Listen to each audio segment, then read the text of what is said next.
कि 1 महीना बने हो गया आपकी सरकार को, इसलिए जल्दी से जल्दी गोबर परचेज करने की कमेटी तो बना लो।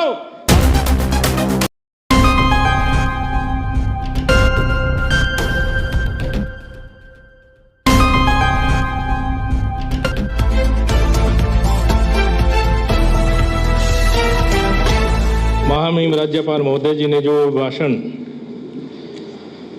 इस सामान्य सदन में प्रस्तुत किया, मैं उस पर चर्चा के लिए खड़ा हुआ हूं।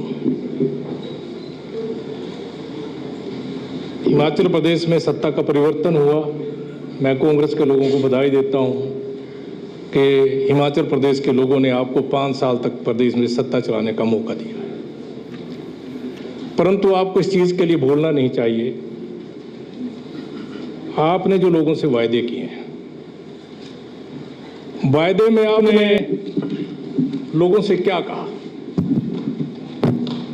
आपने कहा ओपीएस सिर्फ 10 दिन में लागू कर देंगे। देखिए, आपने कहा सिर्फ 10 दिन में।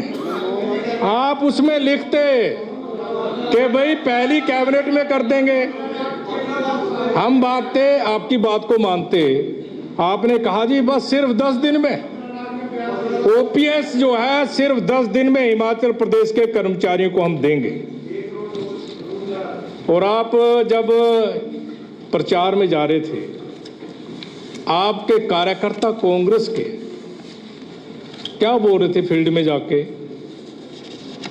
हिमाचल प्रदेश की 18 साल से 60 वर्ष की सभी महिलाओं को हर महीने मिलेगी 1500 रुपये पेंशन। मैं आपसे ये जानना चाहता हूं, आपने फार्म भरवाए, फर्स्ट फार्म भरिए, जो पहले फार्म भरेगा उसकी पेंशन जल्दी आएगी। चूक मत करिए, जल्दी से जल्दी फार्म भरिए। आपने उम्र 18 से 60 साल कर दी, घर में 4 महिलाएं, ऐसे ऐसे फार्म आपने लोगों से भरवाए, महिलाओं से, जिसका पति सर्विस में, उसका भी फार्म भरवा दिया आपने। नहीं, इसमें कोई कंडीशन नहीं है, ये विदाउट कंडीशन, कोई कंडीशनिंग गारंटी कांग्रेस की सरकार की। उसने कहा मेरा हस्बैंड तो आईएएस अधिकारी है, मेरे को भी मिलेंगे 1500 रुपए। क्या कि हाँ, आपको भी मिलेंगे 1500 रुपए, आपको भी 1500 रुपए मिलेंगे। कॉलेज में गए आप लोग, आपके कार्यकर्ता, जो 18 साल की युवती होगी, छात्रा होगी, उसका भी आपने फार्म भर दिया। देखिए, आपने हिमाचल प्रदेश में हजारों महिलाओं के फार्म भरे। आपने क्या उसमें से पूछा आपके हस्बैंड क्या करते हैं, आपका फार्म भरना है नहीं भरना है? क्या क्राइटेरिया आपने तय किया? अब हिमाचल प्रदेश की लगभग 18 साल से 60 साल की महिलाएं, जिनकी संख्या लगभग 22 से 25 लाख हिमाचल प्रदेश में बनती हैं, वो 1500 रुपए का आपका इंतजार कर रही हैं कि 1500 रुपए महीना, हर महीना लगभग 4000 करोड़ रुपया प्रति वर्ष आप ये पेंशन हिमाचल प्रदेश की महिलाओं को देंगे क्या? उसका इंतजार हो रहा है। इसलिए ऐसा है, 15 उसकी बात बाद में करेंगे आपके साथ। आपने कहा, आपने जो है 300 यूनिट बिजली फ्री करने की बात कही, हम आपका स्वागत करेंगे, उस दिन लिख कर भी करेंगे, और हम प्रेस में भी आपका स्वागत करेंगे जिस दिन आप 300 यूनिट हिमाचल प्रदेश के लोगों को जो है फ्री में देंगे। जो आपने लोगों से वायदे किए हैं, लोक लुभावने, आप तो मंदिरों में जाके कसम खा रहे थे, मत्था टेक रहे थे, वीडियो वायरल कर रहे थे कि बस 10 दिन में ओपीएस लागू। हम कसम खाते हैं, मंदिर में जाके कसमें खा रहे हैं, फील्ड में जाकर फार्म भर रहे हैं, अब लोग उसका इंतजार कर रहे हैं आपका। इसलिए आप चिंता मत करिए। आपने जो भी इंस्टीट्यूट डिनोटिफाई किए हैं, उसमें मैं थोड़ी सी चर्चा करना चाहता हूं। हिमाचल प्रदेश बहुत आगे बढ़ा, जब जब सरकारें बनी, चाहे कांग्रेस की सरकार बनी, चाहे भारतीय जनता पार्टी की सरकार बनी, लोगों के हित में दोनों सरकारों ने काम किया। अब हर एक विधानसभा क्षेत्र में अपना बीएनआर का डिवीजन है, आईपीएच का डिवीजन है। और बिजली बोर्ड में तो हालत ऐसी है कि एक कंस्टिट्यूंसी में 4-4 डिवीजनों में लोगों को जाना पड़ता है। अब मैं एग्जाम्पल रेणुका विधानसभा क्षेत्र का देता हूं। 8 पंचायतें पोंटा साहब में, कुछ इलाका राजगढ़ में, कुछ इलाका नाहन में। 80-80 किलोमीटर डिवीजन में जाना पड़ता है लोगों को, 80-80 किलोमीटर। ऐसे शिलाई में रोनार से राजगढ़ 80 किलोमीटर पड़ता है, शिलाई से पोंटा भी 60 किलोमीटर पड़ता है। 2-2 विधानसभा क्षेत्रों में इलाका, रोनाट का इलाका राजगढ़ में डिवीजन में जाएगा, व्यक्ति राजगढ़ में जाएगा, या उसका अपना काम करवाने के लिए डिवीजन उसको पोंटा आना पड़ेगा। इसलिए मैं तीसा में हमने डिवीजन खोला इलेक्ट्रिकल का, चंबा में आना पड़ता है तीसा के लोगों को डिवीजन में काम करवाने के लिए 110 किलोमीटर पड़ता है। इसलिए आपने जो एक तरफा कार्रवाई कर दी, कम से कम आप इस पर विचार करते कहाँ जरूरी है। और पिछली सरकार ने बहुत से ऐसे काम किए हैं। हम अपने समय की बात को भूल जाते हैं जब हम सत्ता में होते हैं। कि आपने जब 22 कॉलेज हिमाचल प्रदेश में जाते जाते खोले,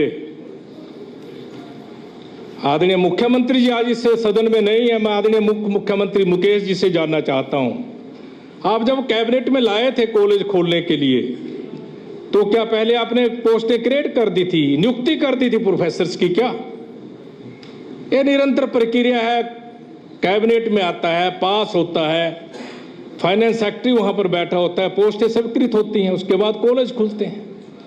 वो सारे कॉलेज 95% कॉलेज आदरणीय जयराम ठाकुर जी ने हिमाचल प्रदेश में हिमाचल प्रदेश के लोगों को चालू करके दिए। एक भी कॉलेज बंद नहीं किया। बहुत से इंस्टीट्यूट समय मिले। मैं आपके माध्यम से मुकेश जी जानना चाहता हूं, आप इसमें सरकार में बैठे हैं, अप्रैल 2017 से नवंबर 2017 तक कितने इंस्टीट्यूट उस समय की सरकार ने खोले? उसमें से कितने इंस्टीट्यूट आज चल रहे हैं, कितने बंद हुए हैं? मैं चाहता हूं अगले बजट सत्र में, इस विधानसभा सत्र पे हमें आपसे उसकी सूचना चाहिए, ताकि दूध का दूध पानी का पानी लोगों के सामने आना चाहिए। आपने सैकड़ों ऐसे इंस्टीट्यूट खोल कर रख दिए। आपने तो कॉलेज +2 स्कूल में खोल दिया।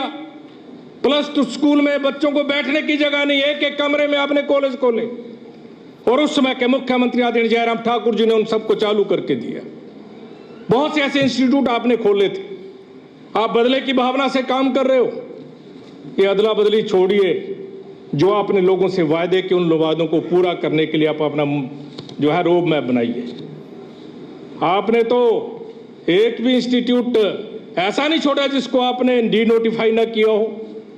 आपने तो सिर्फ एक नोटिफिकेशन कर दी, हेल्थ में है उनको भी बंद करो, एजुकेशन वालों को भी बंद करो, बिजली बोर्ड में भी सबको बंद कर दो, रिवेन्यू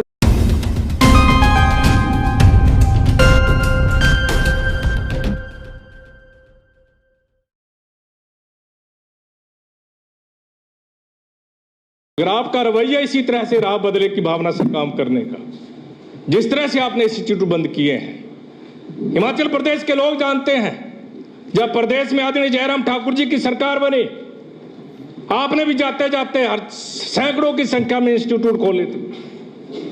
22 कॉलेज आपने इस प्रदेश में खोल कर दिए 6 महीने पहले। क्या उस समय 6 महीने सरकार को बचे 6 महीने नहीं हुए थे क्या? आपने कैसे खोल दिए थे उस समय ये इंस्टीट्यूट? आज हमें आप बड़े बड़े भाषण देते हो, हमारे को सिखाते हो यहाँ पर कि आपने बड़ा गलत किया जी, 6 महीने में कर दिया। हमारे समय में तो कोरोना की महामारी थी, 2 साल तक कोरोना से हिमाचल प्रदेश की सरकार, पूरे हिमाचल प्रदेश के लोग लड़ते रहे। उस समय कोई इंस्टीट्यूट खोलने का समय नहीं था, लोगों की जान बचाने का समय था। इसलिए मैं लंबी चौड़ी बात नहीं कहना चाहता, मैं तो आपसे आग्रह करना चाहता हूं, ये व्यवस्था जो आप तो बड़ी व्यवस्था परिवर्तन के लिए आए हैं। आप कहते हैं हम सुख भोगने नहीं आए, हम तो व्यवस्था परिवर्तन के लिए करने आए हैं।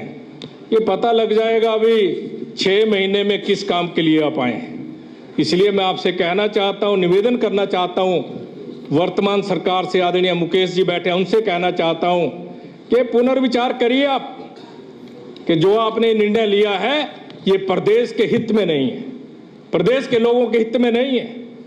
क्या 110 किलोमीटर कोई व्यक्ति डिवीजन में काम करवाने आता है, तीसा से चलता है भरमौर यानी के चंबा आता है, उसको डिवीजन नहीं चाहिए क्या? क्या रोनार से एक व्यक्ति चलता है, राजगढ़ जाना पड़ता है डिवीजन के काम के लिए, 90 किलोमीटर पड़ता है उसको डिवीजन की जरूरत नहीं है क्या? क्या शिलाई का व्यक्ति पोंटा आएगा डिवीजन में काम करवाने के लिए, उसको डिवीजन की जरूरत नहीं है क्या? इसलिए मैं आपसे फिर कहना चाहता हूं कि आप इस पर पुनर्विचार करिए। अच्छा होता कम से कम एक मांग पत्र तो पूरा कर देते, इसमें एक ही लिख देते, 2 रुपए गोबर का इंतजार किसान कर रहे हैं। क्यों? आपने आमदनी दुगनी करनी है किसानों की, वो इंतजार कर रहे हैं 2 रुपए गोबर कब हमारा बिकेगा। लोगों ने क्विंटलों के हिसाब से, टनों के हिसाब से इकट्ठा कर दिया।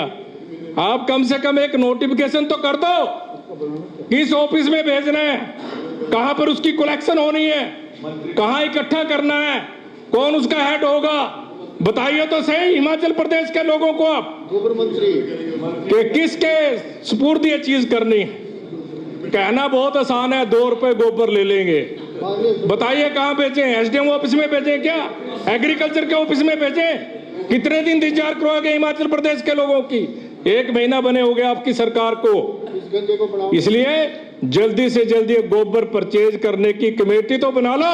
आपने तो डी नोटिफाई की इंस्टीट्यूट करने की कमेटी बनाई, कम से कम गोबर परचेज करने की कमेटी बना लेते आप लोग। इसलिए एक हेड बना देते, एक उसका बता देते कहां पर वो दफ्तर है, किस कंस्टिट्यूंसी में कहां इकट्ठा होना है। हिमाचल प्रदेश के लोग आपका इंतजार कर रहे हैं। अच्छा होता अगर एक आधी मांग इसमें आप पूरी कर देते तो हम इसका धन्यवाद कर देते। इस अभिभाषण में कुछ ऐसा कुछ नहीं है जिसपे इस पे जो हम इसका समर्थन करें, हम इसका समर्थन करने में असमर्थ है। आपने मुझे समय दिया अध्यक्ष महोदय, आपका बहुत बहुत